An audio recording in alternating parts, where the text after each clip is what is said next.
High বন্ধুরা, আমি কিছু মুগের ডাল বানাবো। শরীরটা খুব খারাপ তো, সিম নিয়েছি, কড়াইশুঁটি নিয়েছি, মুগ ডালটা ধুয়ে নিয়েছি, জিরা লঙ্কা ফোড়ন দিয়ে দিয়েছি। দেখাচ্ছি, সবজিগুলোকে দিয়ে দিলাম একবারে। তারপর দেখো নুন হলুদ সব দিয়ে দিয়েছি। নুন হলুদ ধনে পাতা কড়াইশুঁটি একটু জিরের গুঁড়ো। ডালটাকে ধুয়ে বসিয়েছি।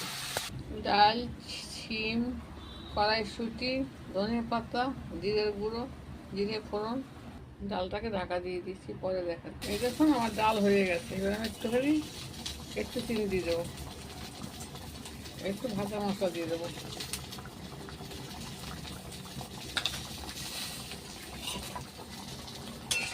শিম দিয়ে কড়াইশুঁটি দিয়ে ডালটাকে ধুয়ে একবারে ফোড়ন দিয়ে বসিয়ে দিয়েছি। ভালো লাগলে লাইক শেয়ার করবেন, আর ইউটিউবে দেখলে সাবস্ক্রাইব করে দেবেন। আমার ডাল নামিয়ে দেবো।